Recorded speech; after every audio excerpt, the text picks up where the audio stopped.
last week I did something pretty void of color. So this week I thought, what the heck, let's go for broke and let's put some color into this thing. I actually laid out 2 additional colors on my palette today. One is Prussian blue and one is quinacridine red. And that's because I can get much more of the fuchsia color with that than I can with an alizarin. So first thing I'm going to do is just kind of smudge in some tones behind it. And we're going to keep those kind of watery today, kind of washy. So we're just going to kind of take that sap and the, there we go. Actually snuck a little Prussian into it, probably a little too much. And I just take that and put a little bit of a raw sienna back into it. It kind of takes it back down. So we just kind of smudge some of this foliage in. We just need some nice dark shapes. If I don't want them all the same, then I just pick up a little bit more of a warm or in this case, there's a little bit of burnt sienna thrown into it. And because burnt sienna is red and it'll counteract the greens and take away some of that maybe acid kind of quality. So just so we get, I don't even know if I'm going to render this. I may want this to be very understated and almost abstracted. So haven't decided. We'll decide as time may be the dictator of that. I don't know. Never know. It's one thing, you get these things going and you just let them go as they will. And sometimes you get further on them and sometimes you can fall back and find more problems. Now, along with that, there's some dark. So I'm going to take the ultramarine and the asphaltum, and we're going to pop some darks in. Kind of sketched in where they go. Is maybe one in here, goes down behind her, down to the right of her fence. This when I took this quick shot, I was painting on location, and so I kind of saw these gals running down they were kind of walking down the street in these cool costumes, and I went, man, I think they're peddling flowers, but I wanted to get a shot, so I kind of rushed over and got a quick shot there. So I always like to have tones in behind, so that I kind of have a good feel as to how I want to establish the character themselves. So I usually will unify these kind of darks, which is what I'm doing now. They're just basically deep shadows. She's holding a basket of roses. I was kind of looking at that when I was sketching it out, trying to figure it out. Sometimes you're guessing, but usually I try and figure out so I understand what I'm painting. So we want this to come over here and then this kind of work its way down. And that's probably going to do it as far as just indicating some nice darks back behind them. And there's some other color back in here. It's pretty similar to the value of this, so it's kind of cool. If I want to just kind of let it go down and become that, I can do that at that point. In other words, I can paint into this area and not even have to cover it all, and it still should work. Okay, so now let's go get into the figures a little bit. Just spend a little bit of time on the background. I'm going to anchor a few darks in here, and I see her arm is in deep, deep shadow, and it diffuses. All I did is I took the color I was working with, and I added a little bit of burnt sienna to it to warm it up. That's all.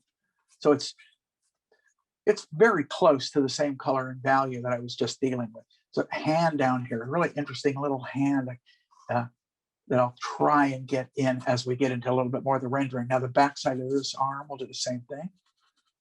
Okay. Can you talk about the surface again that you're working on?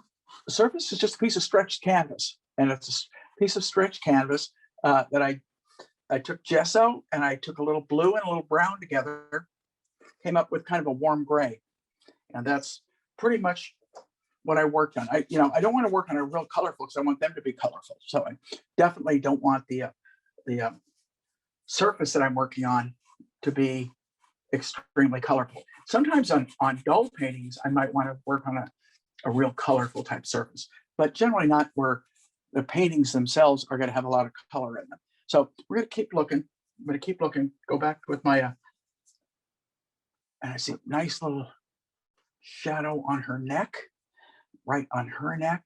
I'm just kind of blocking these areas in one by one, down on where that foot is, down where that foot is. We just kind of, as you guys probably have heard me say, I don't like to be too perfect right off the bat.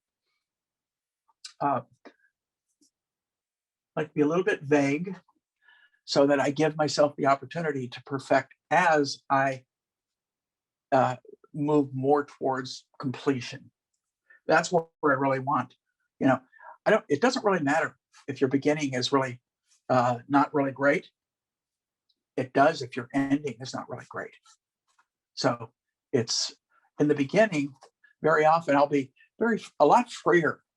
Sometimes I won't, but generally speaking, I will be a lot freer in the beginning. Now we're going to take this dark and we're going to merge it down under this ruffle because it kind of merges into this part of the dress. And we want to even down in here, this shadow goes up, works its way down in here, a little bit of a shadow. I'm just looking to see if I see any other darker areas that I might want to put in there kind of as an anchor, so to speak. All right, it's moving along. It's pretty loose, which is the way I want it. I'm going to stay with this brush for a little bit longer. And let's see, we're going to kind of go, just want to look back in here. I want to look back behind. There's a few little, I'm going to take some raw sienna and a little bit of white and a little bit more white, didn't take enough. Probably could have just used an unbleached titanium, truthfully. I don't want color in this because if it gets too bright, it's going to compete with my characters. So I want to keep this background kind of on the dull side. Let's just mixing a lot of different colors together until I come up with a value that I'm happy with. Yeah, that's good. It's gray enough. Be pretty free with it. Want to be pretty darn free so that I accentuate my character more. And I'm trying to get this in. The reason you see me doing this now is because when I put the color in, I don't want to have to come and try and fit this kind of muted tone behind it. I want it to be already there. A little bit up in here. I kind of like that stroke. And it goes a little deeper as it moves over to the edges. So we're gonna make a lot darker right here. I just threw some more asphaltum into it. Same up in here, just so we get some little bit of tone going here and there. Intermix it if you have to. Don't let it, don't feel like you have to be. Remember, the looser and freer that I am in the painting of the characters, of the background, that will automatically make the characters appear a little bit more refined. You're playing with contrast. I'm playing with contrast.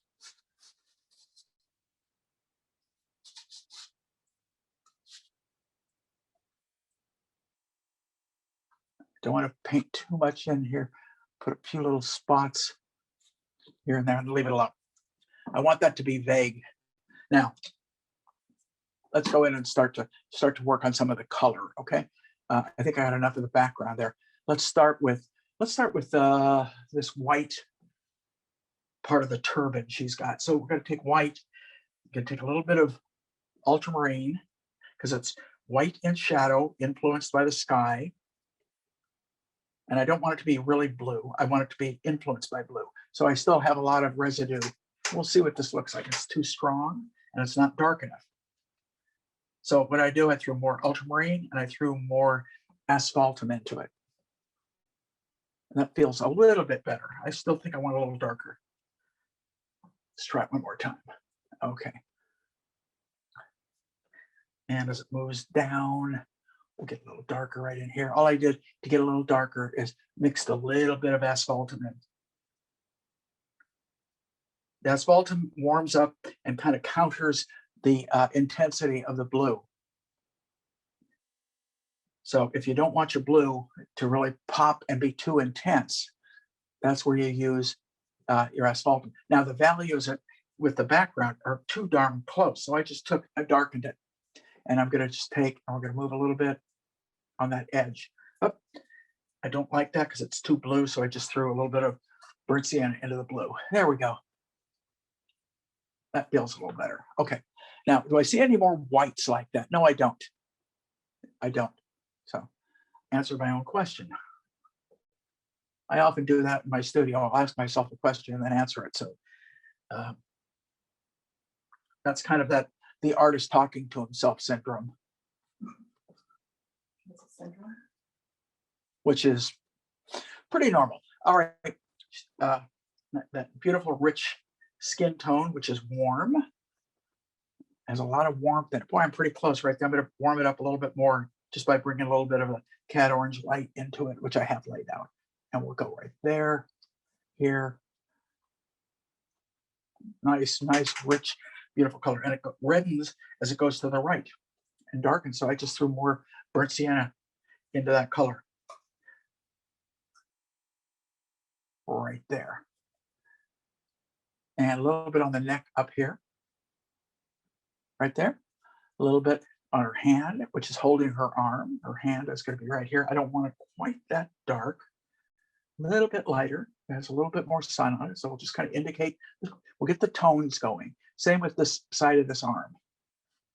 Just to kind of get the tones so they're starting to be correct. Okay. All right, now let's start with some of the colors. Let's start with the yellow and work our way down. Start with this color and work our way down. So we want that yellow to be pretty strong. I'm going to clean my brush a little bit, and I'm going to paint the shadow of the yellow first. The shadow, I'm going to use more ochre. A little yellow and a little ochre and a little bit of ultramarine because it cools off. I can see it. Where it shows that the most probably is right here on the shoulder. So that's not even not cold enough right there. So I threw more ultramarine. Now, if I put Prussian into it, it's really going to be too green. But let's start somewhere around here. That's my educated guess of what it needs to be. I'm augmenting that color as every time I put it down. I threw some more white and ochre into it, which I think starts to work a little bit better. So down on the arm,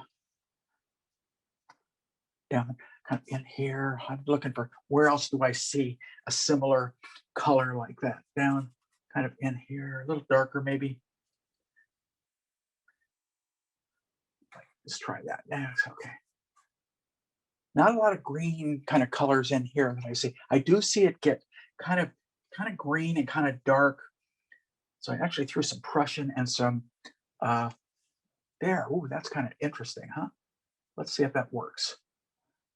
It's probably a little darker than I wanted, but I don't mind starting there. I also want to bring a little bit of darkness right here and on the arm, just a little bit. Okay. Now let's go up on the turban. Looks pretty good. I'm going to bring a little more ochre into it.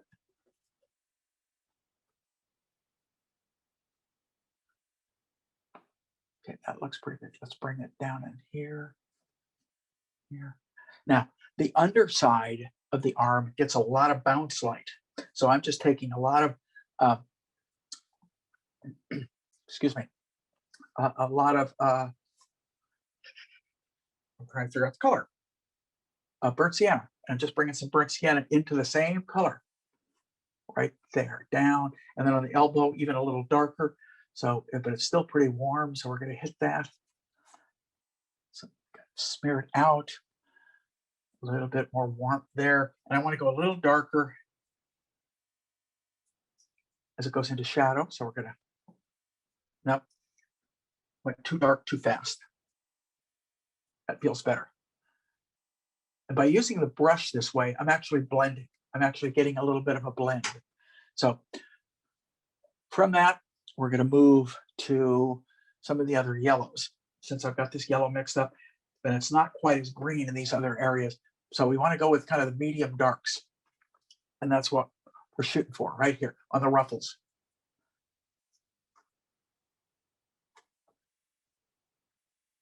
Paint too much in, so you have to paint your light over it.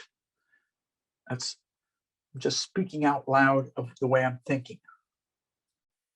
You want to paint, you want to be able to paint your lights on top and not kind of butt them up next to each other. I know I've talked about this concept of puzzle painting, and it's one of the things I really try to get when I teach any workshops, anything. I really work on trying to get students away from that concept.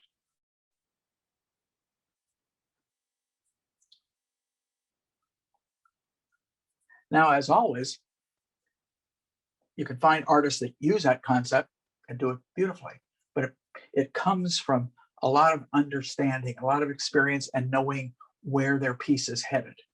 I think that's probably one of the most important things you have to really have in your mind. Where is my piece headed? Because you're, as I've mentioned many, many times, you're always, every stage is a setup for the next stage. So what I did is I added a little bit more yellow into that same color I was just been moving around. Still has a little bit of a green cast, a little bit of a yellow, and it goes a little darker. She starts to get a little bit of reflected light as her shape starts to aim downward right in here. Whoop, way too dark. See, now there's a glaring mistake. All right, so what do? Wipe my brush, clean it, and use it, brush into it, knowing that I'm going to come over and add the lights that I need in there. Okay, so we're going to leave that alone for a second and go down to the ruffles down below. Very important that you keep moving. You don't get into one spot and you just hover in that one area over and over and over again. It's one way that will probably end in failure. I wanted to know what you meant by puzzle painting. Puzzle painting, it's like laying tile. So I paint this little area. In other words, I say, okay, that's the transition. I just paint up to it. I think the best way to paint is to weave your colors one into another. I'm going to use a quote that a good friend of mine said that I said. I don't remember saying it, but Kathleen Dunphy once told me that I said, paint through, not to. And if I didn't say it, I wish I would have. And if I did say it, I'm glad I did. So in any event, that's kind of what I mean. By painting to, you paint strictly up to where the next color occurs. What I'm doing is I'm painting areas, and I know I'm going to be overlapping. A lot more red right there. So I throw a lot more red into that yellow color. If I see a color change, particularly at this stage, get it in there. So you're not painting, or you're not like a coloring book, you're not staying within the line. It's not like, well, yeah, it's not like paint by number, in other words. Where paint by number, you paint that little shape. You know, we've all probably done it at one time in our life where we painted by number and you paint those, oh, paint that little shape. I don't want to go outside the line because it's got a line around it. So you paint that, and you paint the other shape, and then the other shape, and pretty soon it starts to look like something. Well, it's fine, but all those shapes are like little pieces of tile or little pieces of a puzzle that you're putting together. One never merges into the other. So that's kind of what I'm talking about when I use that phrase, puzzle painting.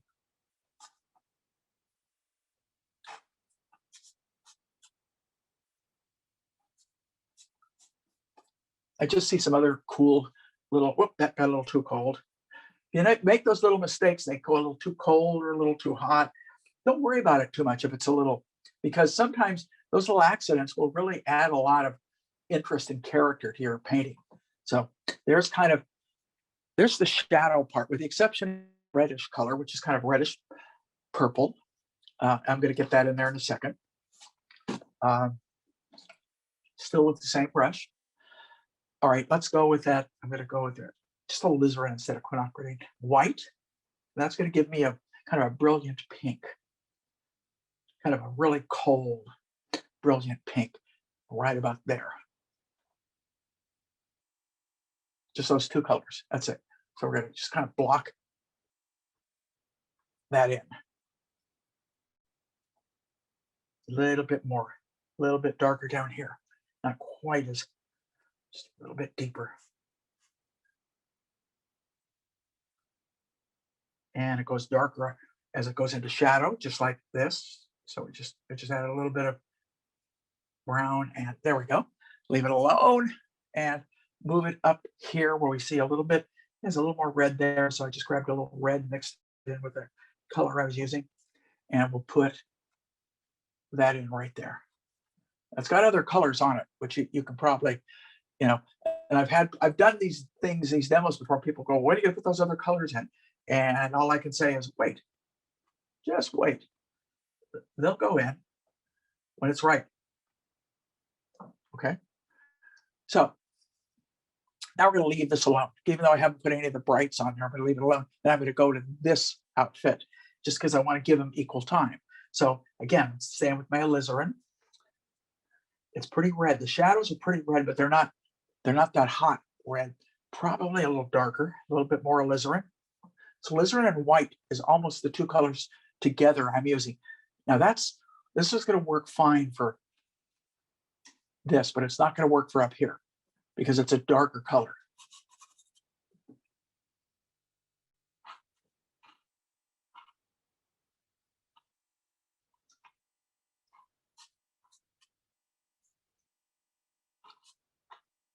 So we just kind of get it in there so that I have something to build on. Now I'm going to take the same color that I was just using. I'm going to deepen it. I'm going to add just a little bit of a asphaltum into it. That's probably a little too much. So we just go back, get the alizarin, add a little white, and we want to hit the shadow, which is basically what we're painting. So this, I'm relating my reds right now. This is darker and duller than this in the shadow. In the shadow. A little bit up in here, a little light, let's move that up. I'd rather paint a little too much like I'm telling you guys to than not paint it enough. Leave it alone. Let's move down. Okay. Same color. Back in the shadows, right in here is a really dark, dingy kind of, but it's red. It's red in deep shadow. Okay, so we want to get it in there. Even a little bit right here. And maybe a little bit as it sneaks up. All right, now I'm going to clean the brush a little bit so I get rid of some of the darkness because we're going to go with the bodice of the dress before we get down to the bottom. And for that, go back to my alizarin and white. I haven't used my quinacridine, and the reason I have not used it yet, I'm going to use that for the lights. Well, that's pretty good. You like when I compliment myself? I usually do when I shock myself, and I actually pretty close to where I want to be. Now, I know a lot of people would sit there and neatly draw out the pattern, paint around it. And if you're going to do a photorealistic type of painting, that's probably okay. But for the sake of doing a demo and getting a little energy into your painting, I think it can be a detriment. All right, so we're going to, as it goes up here, it gets darker. So what do? Go back to a little bit of alizarin and a little bit of the asphaltum, and we'll get it a little darker. Not dark enough, a little darker. Let's get it. Okay. And just let it fuzz and fade. Do I see that anywhere else? No, just other than up in here. Nowhere else that I can really detect right now. I might as I look further into it at another time, but right now, no. Right now, it isn't what I see. So what I want to do probably is get a little bit of that blend going down. And a little bit of that color working its way up here. Okay, so let's go down to the lower part now, down in here. You notice I'm kind of moving from one area to another without finishing off any area. And I know most people's tendency is to want to finish as they go. So we're going to take, this is straight alizarin and white again.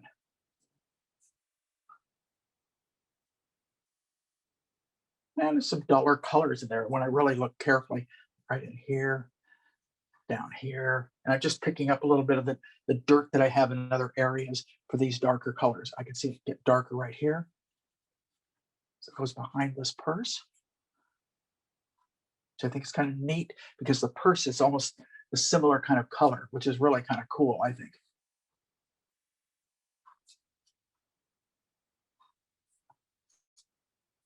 Alizarin and white. This is, it's interesting. The last piece had a lot of stuff in it. This has got a lot of stuff within two figures. It's got a lot of movement, character, of color, of I don't want to call it detail. It's really more pattern. So you want to get enough value into this pattern because it's not lit with real powerful sunlight. Why? How can you tell? Do you see any cast shadows? And that's the way you really can tell whether you have a lot of light on your painting or not. If you have, on your subjects. If you have a lot strong cast shadows, then you're going to have a lot stronger value. So I'm going to deepen the value a little bit. One of the things that I noticed before I started painting, when I was first looking at this and thinking, am I going to paint this, is where's the light coming from? The light's coming from here, right there, which means things on this side, right in here, are going to be a little bit probably darker.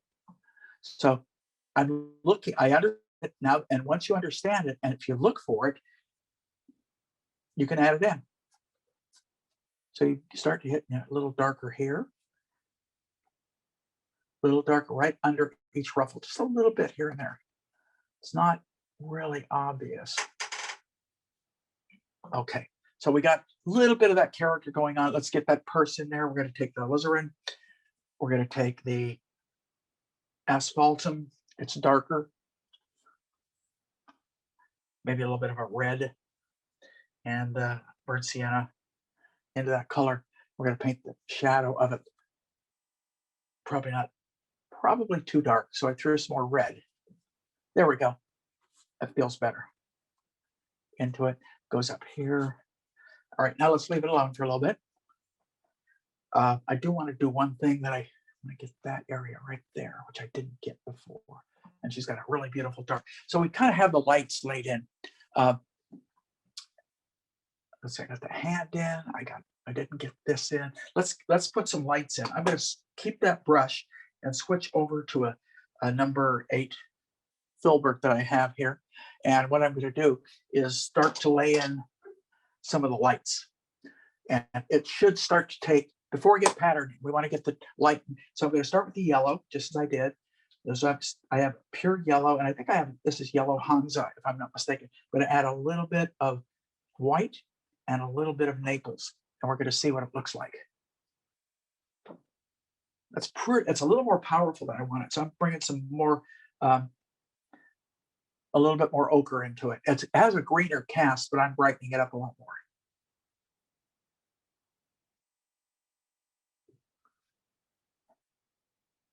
And if I have to, I just touched my brush in a little bit of the Prussian blue. Okay, when you see me pull really lightly, all I'm doing is giving it a blend without really forcing the blend. So what I'm doing is, if I want it to kind of diffuse into the other color, I just lift up and go back over this with a lighter touch, and we diffuse it. So it goes down. It's probably a little too bright in here. Let's stay with the color that I've got. It seems to be working, and we'll get the arm.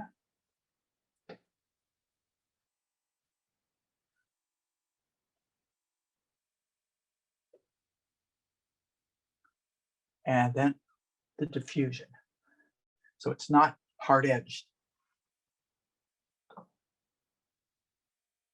It's a little easier to diffuse with a filbert too than it is with a flat because your filbert is already rounded on the tip. Whoops. Don't want to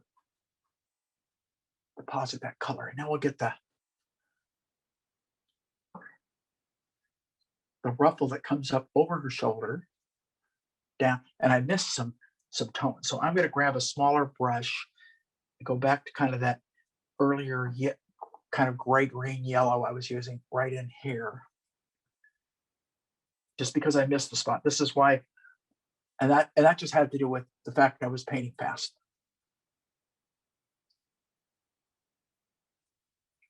You want to get it in there, and you want to get that in there. Okay, now let's go back with this. Pull it where we need it. There. Down there. Under. Trying to do this with this size brush, but not quite. Let's try it again. Yeah, picking up a lot of that red color underneath, and I don't want to. What brush is that? It's the number, this is a Rosemary 8 bristle. Okay, now we're just gonna hit some of the little flickers of light, go back with the yellow. I'm contaminating the yellow quite a bit every time I'm painting over things. So a lot of times you have to go back and replenish the color on your brush.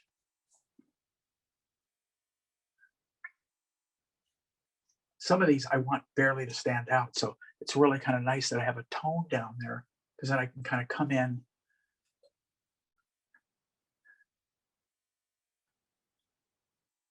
There's a little bit of a greener cast over there, just a touch. So I just touched my brush into the Prussian to get a little bit of a greenish cast over in here, down here. Standing back for a second, starting to feel okay. Probably a little too dark right here. Light right below this, so bring that light down there. A little bit of a cooler color. Again, more Prussian. We'll bring it up from here, down from here, over here, a few up in here. And while I've got that color on my brush, I'm going to lighten this because it was feeling too dark. Still want the green tone. Okay, that feels better. Let's move down further. Back to my yellow, a little bit of ochre, a little bit of Naples. And first area we're going to hit is right here. We're going to, whoops, that went over too far. Any folds I could put back in there. Kind of indicate them now if I want to. If I don't like them, I'll wipe them out, put them back later. So block that in. Do a softness right in there. A little bit of a pull. Kind of down in here, we get a little pull. Some really interesting little folds that kind of peek around from the other side. These are what we would call, they're almost like what I would call a tension fold, which is because something is being stretched. So when something is being stretched between 2 points, it's what I consider a tension type of a fold. So we get a little bit of that. It starts to give a little animation on top of it. A little brighter right there. All right, leave it alone. Except for that. Okay, let's go down into where the ruffles are. Let's take a look here. Where am I at? I'm about 35 minutes into it. Let's kind of start up over here. Didn't get the background in yet. You notice that? That's a problem. That might create a problem for me later. Lynn has a really good question. How do you know that the color is right or not too bright? 4 or 5 brush strokes into it. Are you if you're referring to the beginning, it's educated guess. For example, I was off here in that. Now that I look at it, I just glanced back up there and I'm still off again because I can see it get darker right there. And that buzzes. So, you know, it's a form of educated guessing or guesstimates, whatever kind of verb you want to put to it. It's it's really an educated guess. And particularly, this is true even more so when you're changing color. If you're staying with exactly the same color, then you just relate it to the color that's down there. And you say, how close am I into that? Now, if you're painting plein air, sometimes that gets to be a little bit more of a problem because what you're painting is way back there. So different types of painting require different types of training and practice. You know, it's like, I can answer that question simply by saying practice, which to me is a little bit of a cop out, but it's a cop out, but it's true. That's how you know. And even then, chances are you may be wrong.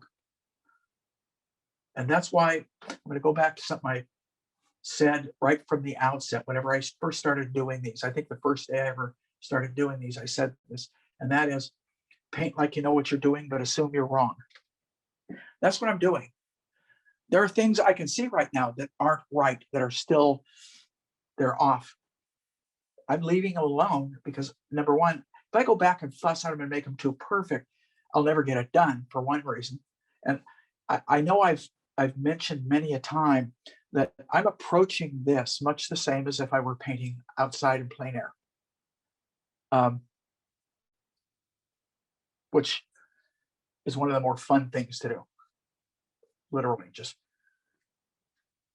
so that's starting, it's starting to feel okay. Now I stepped back about 3 steps just to see how it was beginning to feel. I see a little bit more brightness here that disappears, and then I see brightness occurring back up in here. I'm using a little bit of oil in this paint, just a little bit, because I need it to lay down on top and not push into the paint. I think oil or solvent-free gel, either one will help you do that.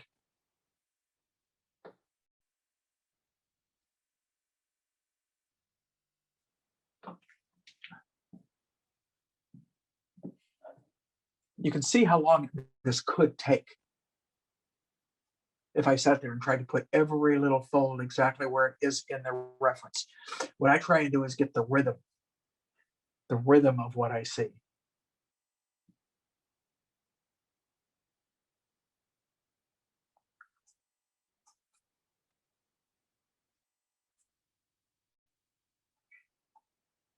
Try not to take too long. I feel like I am right now taking too long on this, and because of that, I might fall short of getting the whole thing working together.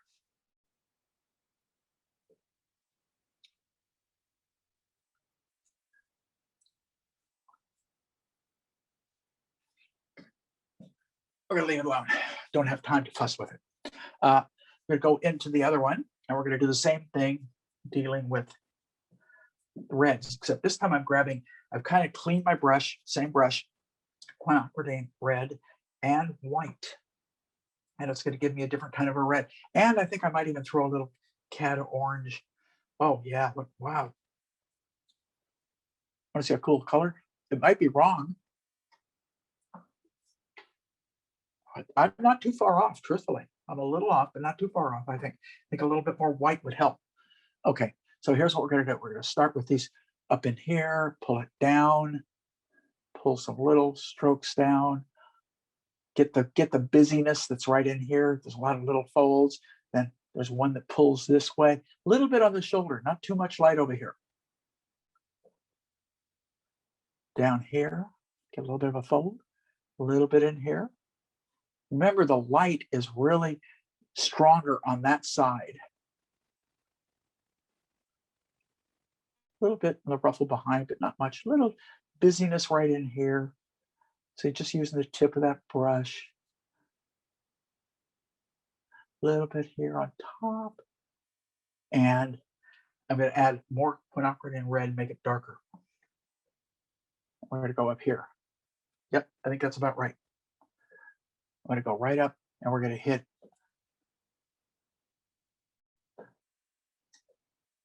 So I usually call this, when I'm talking to students very often, now I'm going to turn the lights on. It's like you're in a dark room and all of a sudden everything's painted too dark. And all of a sudden you turn the lights on and everything starts to make sense. That's why I use that line. You're always setting up for that next stage. Okay. So let's move down the dress. Go back with a little bit more white in it, a little bit more of the red. And let's start about here.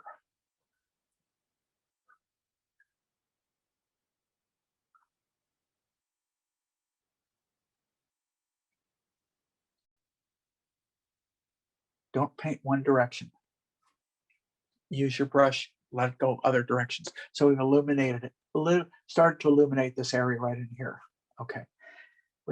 I've added a little more white to that same color, and we'll come down and we'll start adding whites here, here, here, here, there. Busyness right here, over here. One more time. Kind of in shadow there, but the light starts hitting about it here. They're big right there, little tiny fold coming out here, over in here a little bit. Now we're going to go to the bottom. Keep moving. I see areas I could go back into so easily, and the temptation is always there to want to go in and make it exactly right. But you make it as right as you can within the time frame you're given, which is pretty much, in this case, it's the hour and a half time frame I give myself. It's all it is. It's not, and that's why I tell people very often that I don't generally paint all my paintings this fast. These are like big giant studies. If I were doing a study and I wanted to do a finished painting of one of these, and I may come back into some of these and do a finished painting sometime. I don't know. But that's almost the way I'm approaching these, as if trying it out to see if I think it's worth doing a big one.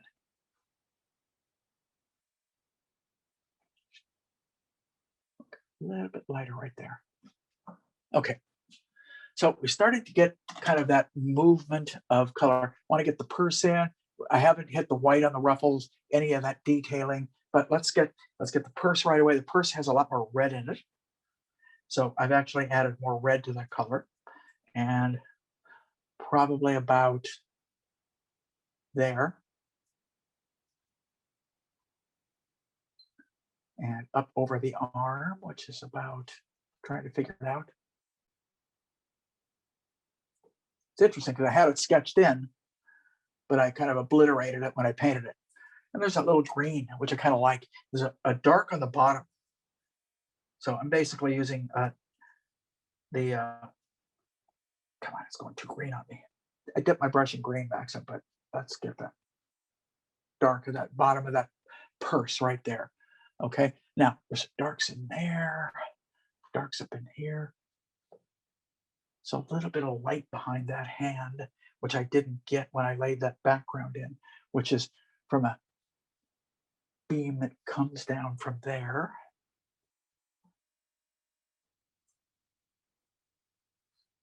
Nope, try it one more time.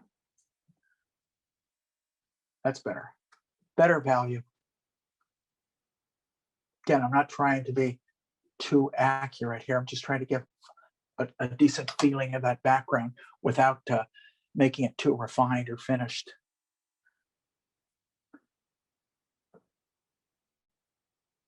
And if I want to see if I had time, I would do this. I'd go back into the folds and find deeper darks. But if you don't have the time, you don't do it. So let's get, I left one thing out. One piece of the pattern, it's white, and I'm taking white, Naples yellow. And it's actually got a little coolness, but this whole picture is a little cooler than I want my painting to be. So we're going to kind of come in there, go around, come down,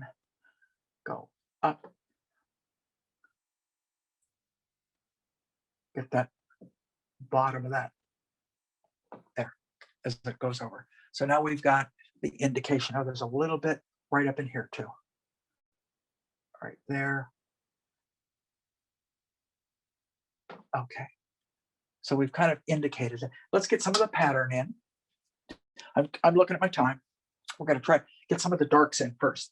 So I take my ultramarine and a little bit of the asphaltum. So I get my kind of near black, and we're just going to pop darks in. Bring maybe a little bit of an oil to the paint so it lays on top nicely. I don't want to pick. That's why you see me using this brush.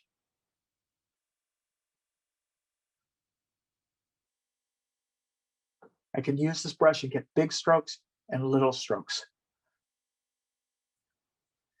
Where if I use a little brush, I can get little strokes, and I have to make multiple strokes to get a big stroke. Hopefully you understand what I just said, because I don't know if I'm.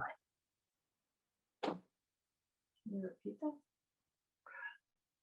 With this brush, I can make thin strokes just by being very delicate, or I can make big clumps. And since the pattern is made up of little thin areas and big areas, I am more effective with a big brush than I am with a little tiny brush. And that's why I'm using the large.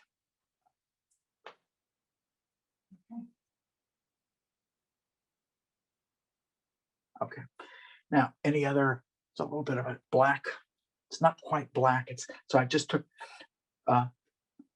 yellow ochre and put it right in the color I was using. I'm going to get that nice dark, deep area right there. Okay. So just that little bit of black helped a lot here. You're just taking things and pushing them now. It's like I'm starting to push darks. A couple of really nice earrings I can get in there, which I'm going to put in if I have the time when I go get the dark on this side of the head. And a little bit more. I messed up. Hate it when I mess up, but I mess up. On this side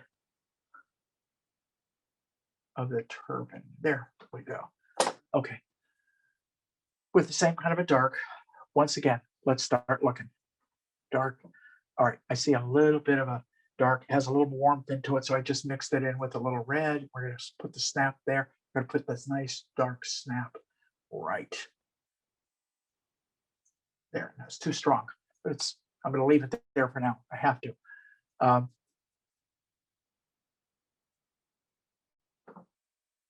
Feels okay. I'm just looking to see if there's anything else I need to bring this down a little bit further. Okay, let's go into this part of the dress. Darks. I've already gone dark back in there, so we go blue, and we'll get that nice rich. So I was able with this to go just a little darker than I had with my initial lane, which I like. I'm glad. All right, so let's go down and say some patterning right there. Right. And that works its way across. And we get a little dark here, there.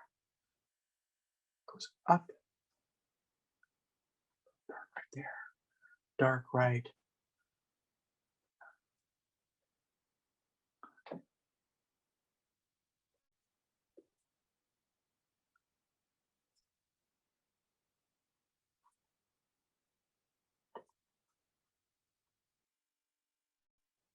I'm concentrating, so I'm not giving a lot of verbiage, but I'm just trying to paint the feeling of the pattern, the busyness, so to speak. I use that word a lot, but I mean it because it actually is what I am painting. I'm doing this prior to the color, what you would consider the bright color. Back in here, I didn't hit all of this. We got it down. A little crease there, a little up here, middle there, there. Okay, So we're bringing volume, we're beginning to bring structure.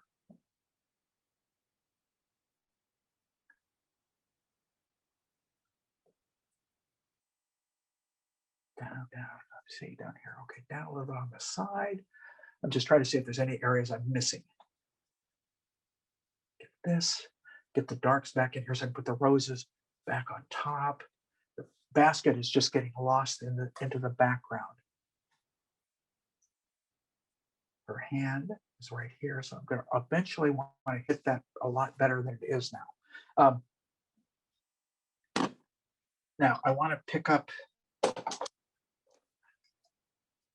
that one green over there. So I want it to be real, almost chartreuse, yellow green, this beautiful piercing yellow green. So a lot of yellow, a little bit of green right here. Whoa, pretty close.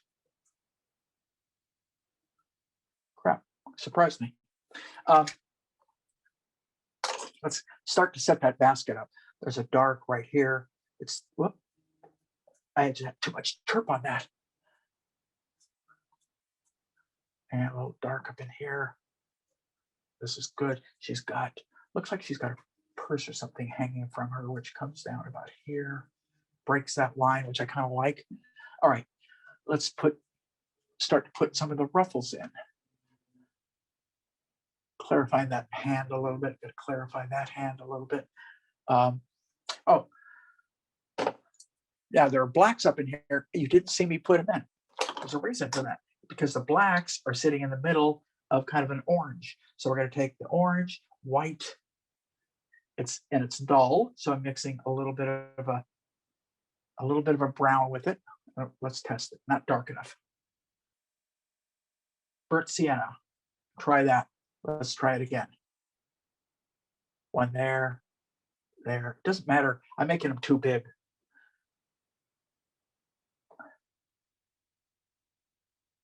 Okay. And when it goes into light, it gets more orange. So I've got cat orange light right there. There. So you get a nice thin one there, kind of sit on the side. There we go. And a bright one right up. Whoop, there. Any other? I'll leave it like that. Now let's put the dark in it. This pattern can take it, you can go crazy with it because it can take you forever. So we're going to put that. That's just basically now we're painting on about 3 layers of paint there, just so you guys know. Get a nice tip on it so I can put it in there. There we go. One there. Yep. Bad job. Try it again. Not good. Can't all be winners. Okay. Let's leave that alone. Let's start to get some of that really beautiful, pretty blue in there. So we're going to paint the blue a little too dark first, but use a Prussian white, and Prussian white is just outrageously strong. But I kind of want that. So I hit just a touch of a red into it to dull it down. I'm going to try and paint the blue in shadow first. Want a little lighter. Okay, let's try it again. That's better. You see it right here? As it comes down into shadow. Every time I put a stroke down, I am picking up paint. So I got to be careful. I got to be very, very decisive when you put a stroke down. And very often you're going to have to mix up that color. You might get 2 strokes, but then you got to remix the color because you're picking up, particularly if you're painting on something like this red, you're picking up that red. Okay, so that's probably, looks like a little bit of the blue comes down in here. Let's go in there, we're okay. Because I still have to come over with a lighter blue now, guys. This is the darker of the blues.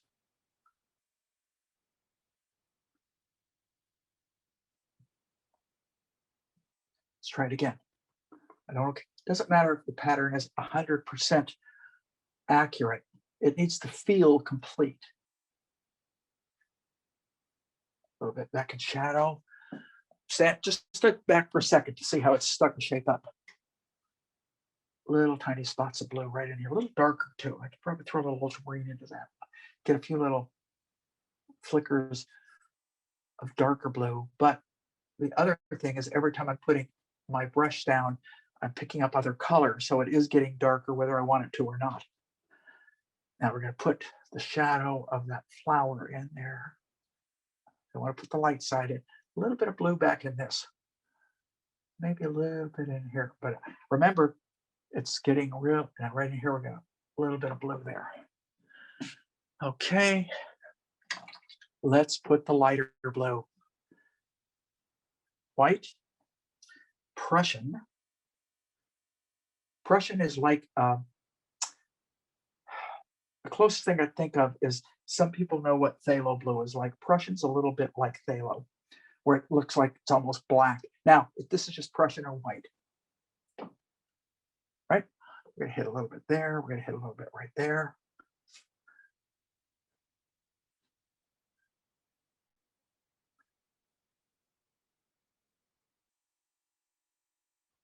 A little bit there. Up on the upper petals.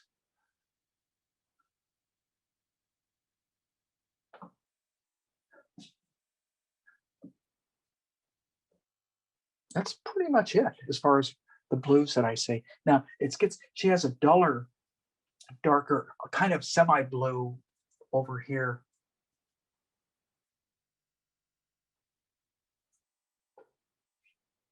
And up on this area, there's some lights.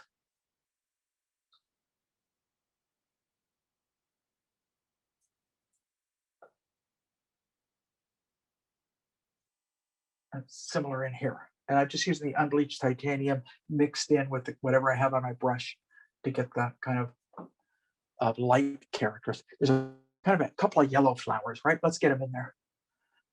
The top one is pretty bright. So we're going to take the white, the Naples, a little bit of ochre, and a little bit of the yellow, and a little oil because it's got to lay on top. And this is going to sit right here. Pick it up, pick up. I'm picking up a lot of paint every time. You can probably see I'm even getting paint into paint. So I'm going to go there. And one last one right about maybe there. And then the darker one. So I just darkened it with a little red, little Naples, a little green. It's a darker yellow, and it's in the shadow. It's right here, right there, right there. Now to answer that question, when do you know when you're doing the right color? You don't. If you're making what you think is the right assessment. And until the whole thing comes together, you might be off and you might have to go back and repaint it. So now we're going to put the brighter yellow right where I see it. There. Okay. It's got a little black in the middle. So if you have time, pop it in. Pop it in. Pop it in. Okay. Only if you have the time. If you don't have the time, don't worry about it. Any pattern that you leave out, no one's going to know unless they see your photo or unless they were there. The chances are they're not going to, even if they see your photo, the photo is so busy that chances are they're not going to catch that. And it doesn't matter. I mean, it's the designer that did this that put the pattern on. That designer could have easily changed things. Okay. So let's keep going. I want to get a little bit of clarification around that hand up there. Okay. I want to hit, let's see where I can find the right brush. I want to put the white. I can't find the brush I want. Still can't. I don't want to spend my time looking for a paintbrush.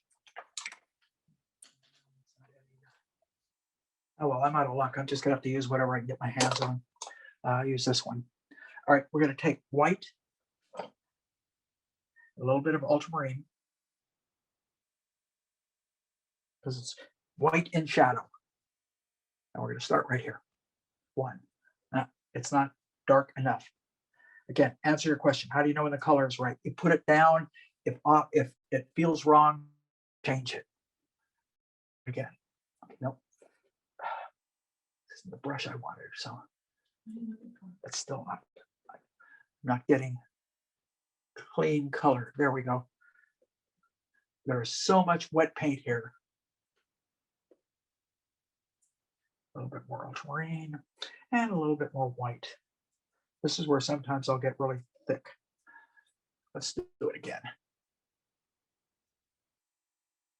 Here.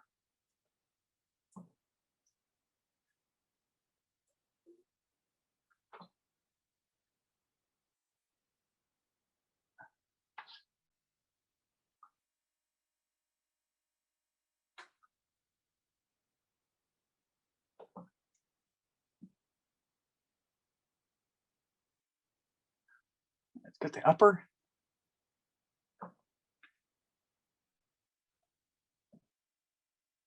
Got to put some light on it at the last minute.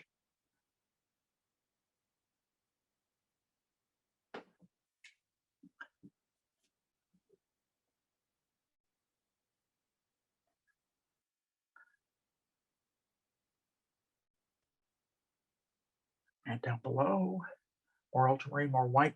I'm just, and a little bit of medium. Hopefully,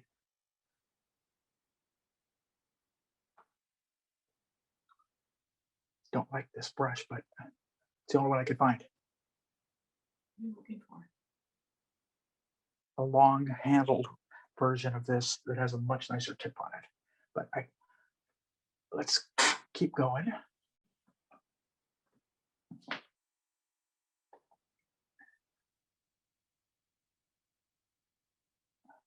Okay, getting there kind of clumsily, but getting there.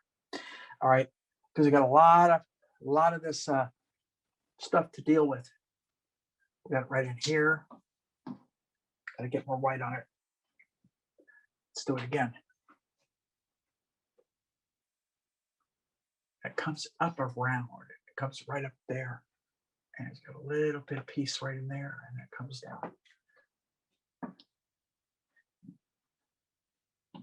And we'll get it in here. That might do it. Let's see. Yeah, that looks better. It looks like a better brush. Let's take white, Naples, excuse me, white and ultramarine. It's basically the two colors I'm using. Hopefully this brush will work a little better.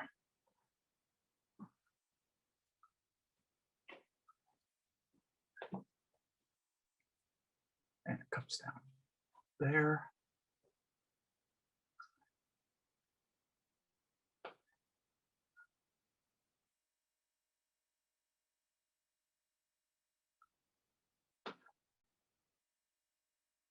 Darker. I've got yellow on me. Sometimes you're going to just get these other colors that come in here and kind of sit in uncomfortably. And a lot of times I'll use them and just leave them there. And when I'm done, it sometimes adds, which it's starting to. You can start to see just this little bit of kind of finish starts to make the it's kind of how I drew it too, really kind of slow and clumsy, or quick. I should say slow. Did not draw it slow. Kind of sketched it in a very clumsy fashion. So we just got to get that down here, a little bit on the, a little bit more blue on it. Let's try it again.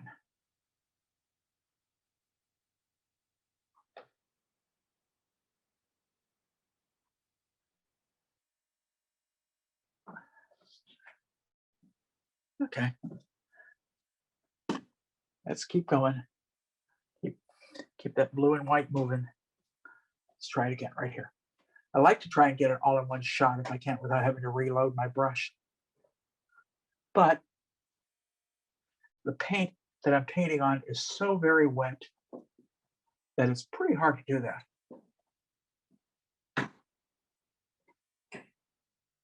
So I keep standing back. Like some of these are just a little too heavy-handed for my taste up in there. Right there, I like that to be bluer. Let's keep going.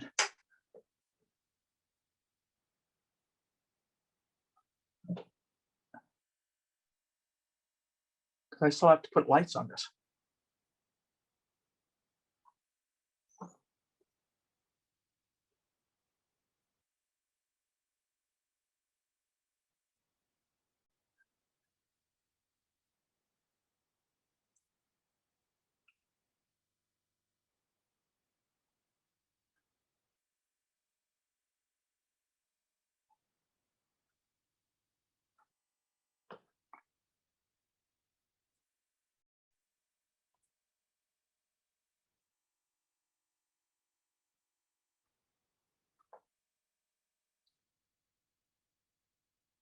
Let's get that around so we can get that's pure impression. Oh, I didn't get, geez, I still got the other one to do, don't I? Wow.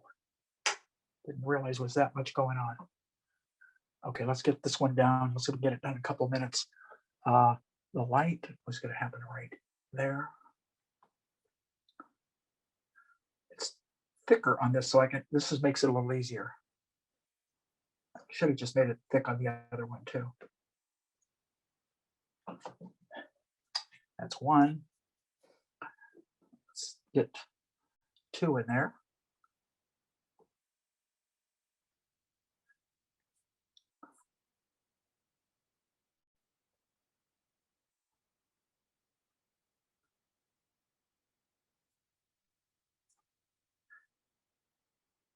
Okay, white, ultramarine. I'm keep having to remix it because it's just so much of it is just going right into the other colors, which sometimes can be nice actually. Sometimes it can actually work for you. The intermixing color into color. And we'll get the last couple in here. This kind of can't tell where it's coming from. There's so much movement going on. And finally down at the very bottom. Okay, let's add a little bit of light to those. So what do we do with the white? We have white and maples, much the same as we used when we did any other of the whites. So white maples. What do? We look for where the light is hitting the strongest. So let's say, I see a stronger light right in here. It's usually going to be in conjunction with where the light is hitting on the up above. Not much there, a little bit in here, more down in here. So you're a little like there. So I'm not even looking at my reference now. I'm just looking at where I have light on the ruffles because I'm just trying to echo that on the trim.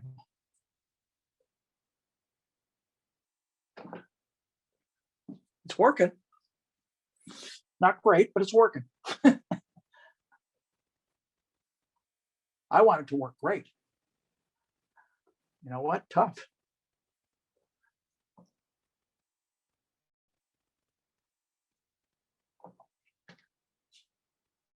Okay.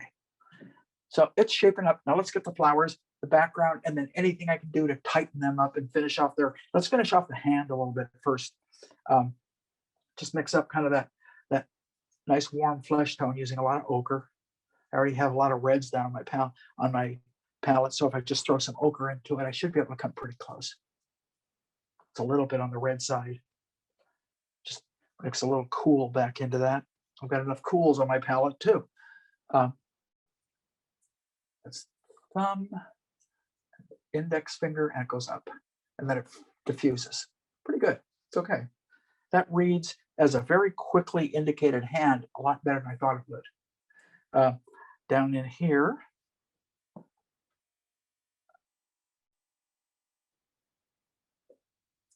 and her hand up here, I just use a background.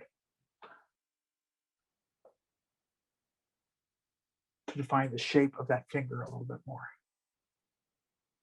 And she's got a beautiful little gold bracelet on. I just noticed. And so let's get a little bit of real thick paint. Watch this. Oh, okay. Thick. Oh, earrings, guys. Gotta put those in. If I can find my liner, I'll do it.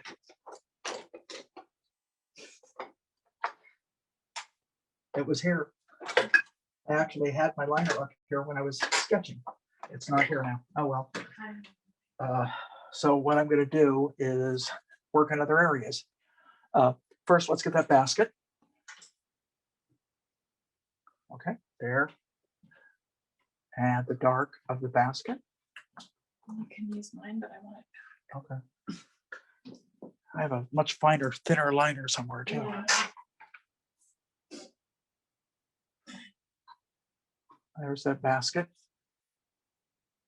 Let's take this big brush, get a nice alizarin and a red, and make it real dark so it falls into shadow, and we'll put it right back in here where these flowers are in shadow. And then this up here gets a little bit more light on it, but not a lot. It's still pretty dark. And then there are a little bit of light here and there, so I can bring a little the cad orange back into that color and add just a flicker of light, maybe here, a couple of petals down here. So we got a little bit of light in there. We get same color, more yellow on it. And we'll hit kind of this nice orange flower, kind of red orange flower, I should say. There. This coming down over her arm, more like that, so that her arm is actually back here a little bit more.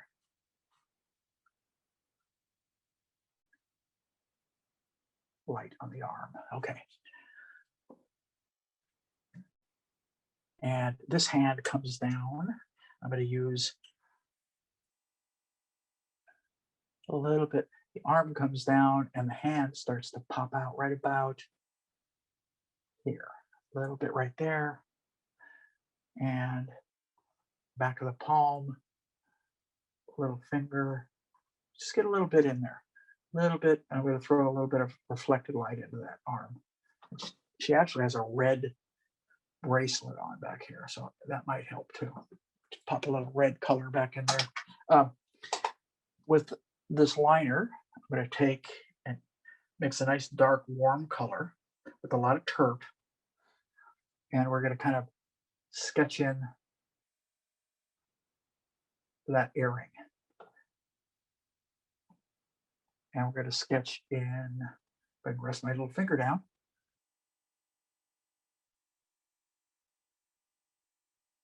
That earring. And she's got a necklace on, which tends to have a little bit of a cast like, oh, I like the dry brush there that I got. Falls into shadow. Throw a little ochre into the same color, add a little terp to it, a little ochre and terp, and we're going to come in and we're going to put this necklace right there. And she's got the beautiful bright red earrings that really stand out. One is right here. I'll bring a little more alizarin so they go a little darker. One there. And the other one on the other side is brighter because it has, that's where the light is. And it's going to be right there.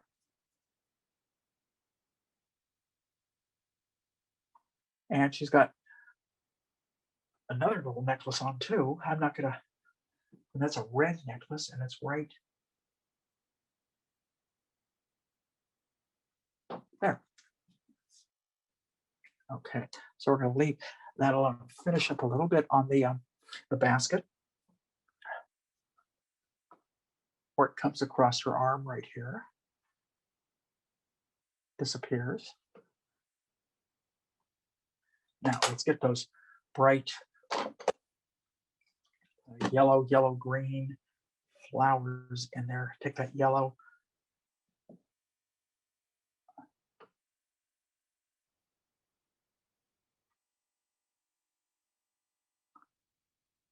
And a little bit more green into it, so it dulls down just a little. Get it right there. So we just indicated some kind of clumsy shapes in there. You have the time, you go back and you clean them up. Give them a little bit more of a flower edge.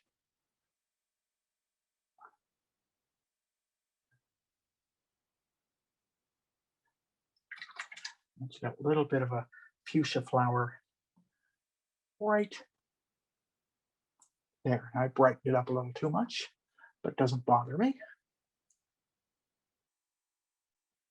Okay, let's get a little bit of the ground plane in.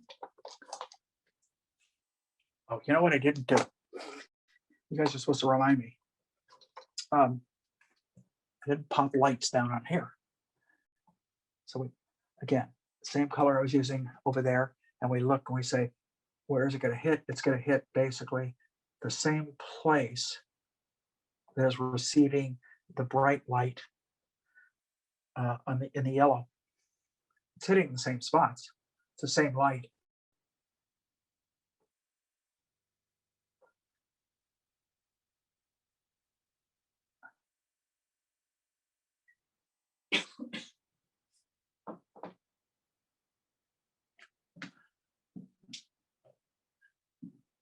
It's looking okay.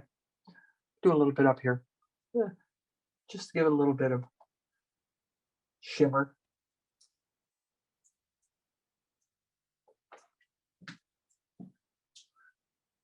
Okay, let's lay a ground plane in.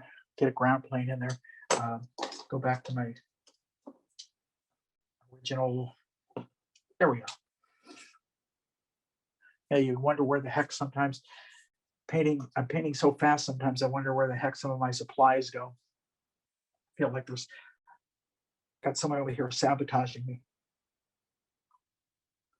So that's the artist paranoia. I didn't mess it up. Someone else, It's like I remember I used to say, oh, that's actually a pretty good color. It's when I was teaching in Los Angeles, I was used to love some of the wonderful excuses that I would get from students when something was due. My favorite, I've told this to a lot of people sometimes, was that I had one guy said, "Oh, my dog ate it. It looked good, but my dog ate it, and so I didn't even bring it in because it's all chewed up." What do you say when someone throws that at you? God, did you yell at your dog?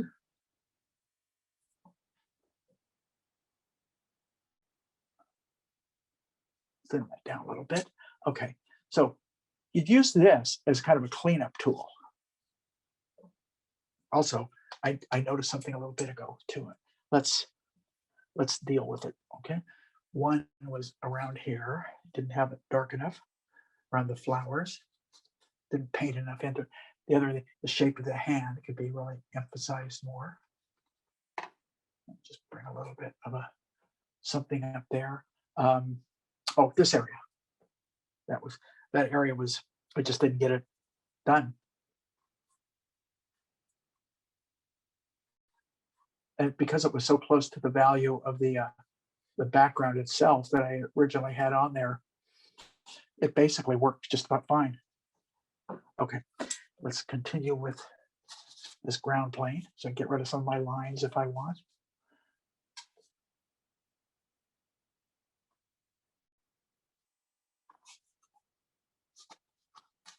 That's why I hate to do this kind of stuff at the end. I also want to cool it off as it comes forward. So I just took some more ultramarine, put it right into that color along with some maples. Just kind of cut down. See, the ultramarine is making it too pretty. So I got to kill it. So I put a little bit of a red back into it. And it kind of took it into a kind of a gray violet color.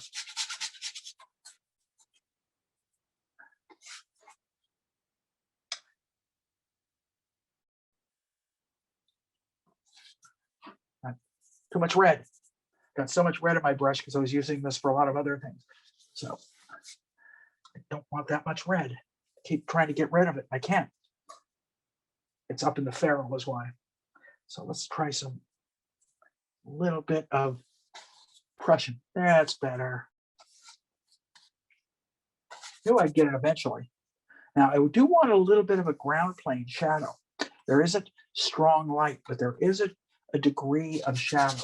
So first thing I want to do is kind of diffuse this into the color I've already kind of thrown up there. So we kind of just run them together a little bit so it doesn't become like a foreground color and then instantly there's a background color. No, you want them to blend.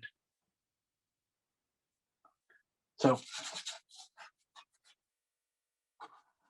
let's to get the shape better. We just clarify the shape.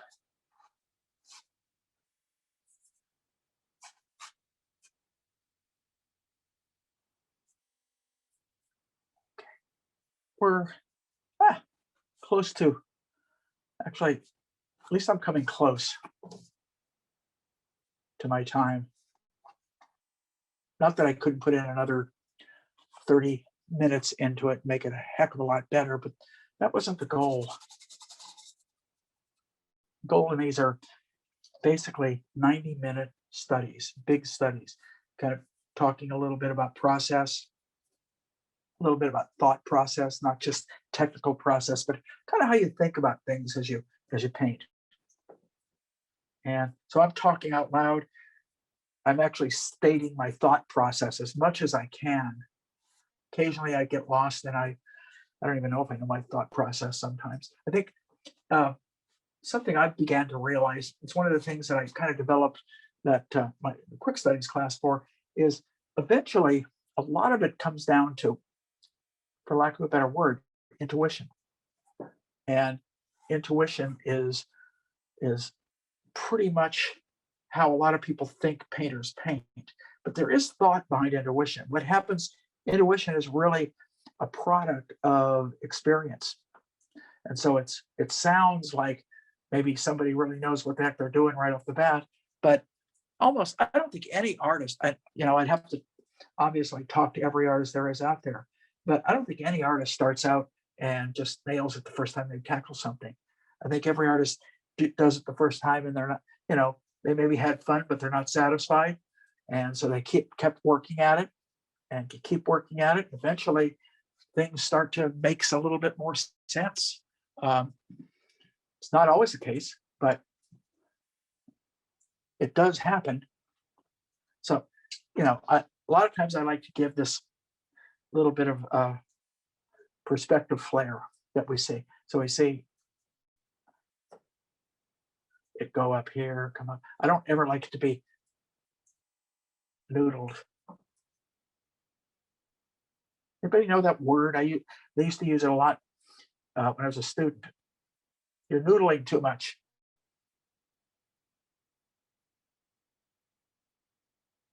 Means you're just spending too much time in this one area, fussing around. Quit fussing.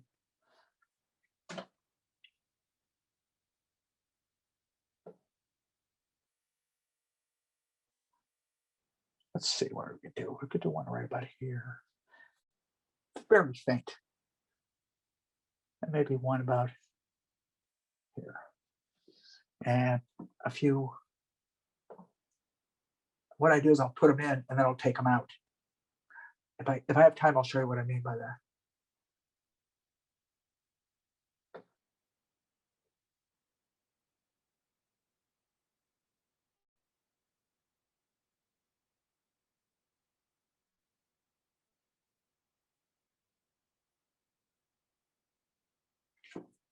So you're starting to give a little bit of ground plane characteristic and giving it a little bit of perspective.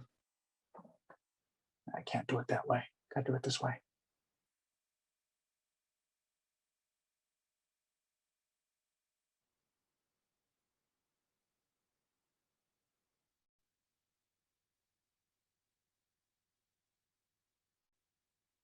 Well, you put a few of them in like this, and then you kind of come back with your base color that you're using, whatever that might be. And you kind of begin to lose some. here and there.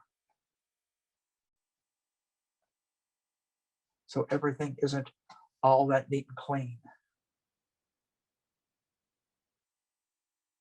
That's what I mean by put them in and take them out. Okay, that one's too strong, it feels to me. So you just kind of eventually it goes away. These can fuzz more. You have a few little, and maybe one changes color a little bit more. So they're not all equally the same color. And that you can give a nice feeling of, I don't know, whatever you want to call it, characterization back there. A couple of little flares and touch-up things I want to do here. One is, see a beautiful little light back here. I kind of like it. So I'm just picking up a non-bleached titanium. Whoops, a little too much.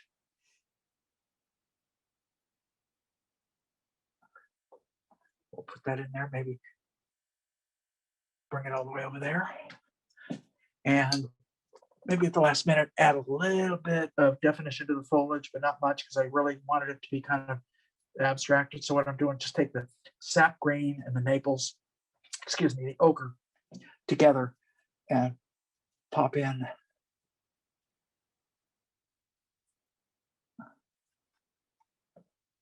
And it's really kind of nice. The underpainting that I threw in there at first almost set up, which is really kind of nice because it allows me now to be able to go back and paint on top of it because I use so much turpin to it. And I just did that a little over an hour ago. And it's already set up enough where I can paint back into it easily. It's probably how I should have handled the dresses. Would have made life a lot easier for me.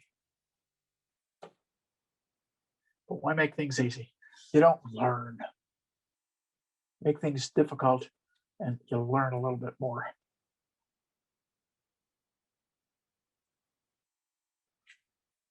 Okay, put a little bit of that in, hit a little bit of negative spaces, and we're almost done. I almost hit this one. It's a lot looser in certain areas than I had hoped.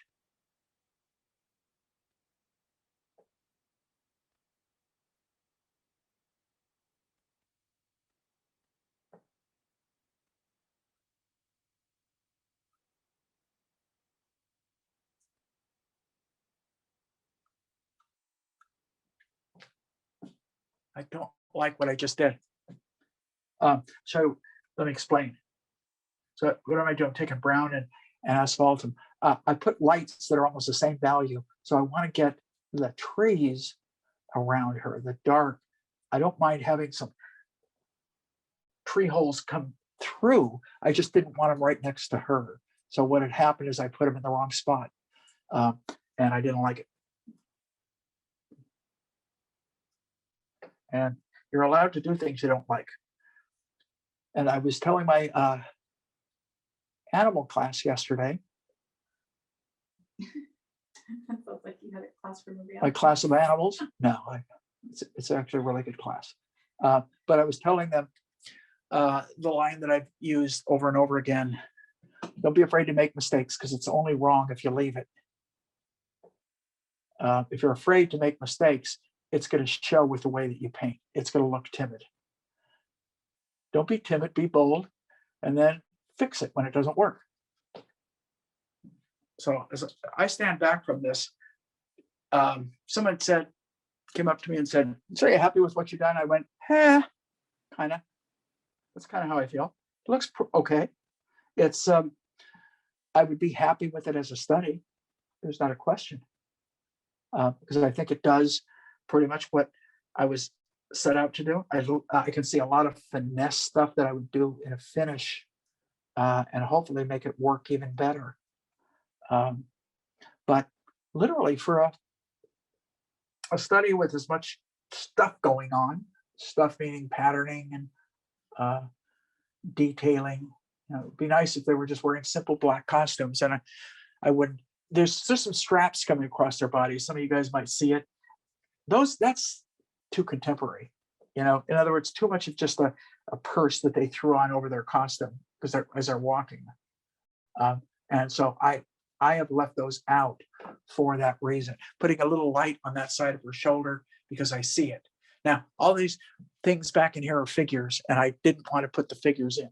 So that's why you see a blue, and I just kind of indicated the feeling of that it would be, this is still foliage that's back behind them. And that's kind of what I tried to indicate. So you get a little bit of a feeling of the trees, the shrubbery on the bushes. And I thought one of the reasons I wanted to do this is I know there's all kinds of turmoil in Cuba right now, and I sure hope they work it out, because we shortly before the pandemic started, the last trip that I took, a workshop that happened to be in Cuba, and I was pretty fascinated with it. I thought it was just an incredible place. The people are just wonderful. And so I'm hoping, that they work out all their problems and everything. And I'd love to see them be have a lot more than they have now, because they're really getting by with very little. And I don't want to get into politics, so I'll stay out of that. But I would sure like to see them flourish, because it's an incredible place. And if any of you ever had the opportunity to go. Whether you go to paint or whether you just go to see things. We went to paint, but we had to do a lot of, because of the government, we had to do a lot of touring along with painting. So in any event, I think that's pretty close to about as far as I can get it. I mean, I could sit here for the next 2 hours and just fuss on, let me check, just clarify that one. This works better. There's more. I can hit a few darker darks, can make this one stand out a little bit more, bring some of the subtler ones. And that's just adding subtlety and a degree of refinement, if that's your desire. But as kind of an impressionistic, kind of an overall approach, this is about what you're going to get when you do this kind of thing. And it's fun to do. I mean, this is kind of because I haven't done stuff with a lot of color recently. In fact, even the paintings that I'm doing for myself right now don't have a lot of color in it. So this is kind of a little bit of a treat for me to kind of do something different and make the basket work better. Put that strap over her arm a little bit bolder. I think if I do that, and then add a little light to it, and then we'll call that quits. Add a little light to the top of that strap as it comes over her arm. And that's going to be pretty much it. So hopefully this made a little bit of sense, a little chaotic, but kind of a fun thing to do. I think maybe next week we'll return to doing just a simple landscape, maybe a little architecture or something like that. But it's always fun and challenging to do these, whether they come out really strong or whether they come out kind of you just never know. And I like doing them. It's another form of, one of my favorite things to do is studies. I've told many people this. If I could make my living doing nothing but studies, I'd probably be very happy, although probably then I'd get bored and I'd want to do something more finished. So in any event, there you have it. That's it. You guys enjoy your time painting. I always do. So thanks for hanging out. Happy Friday.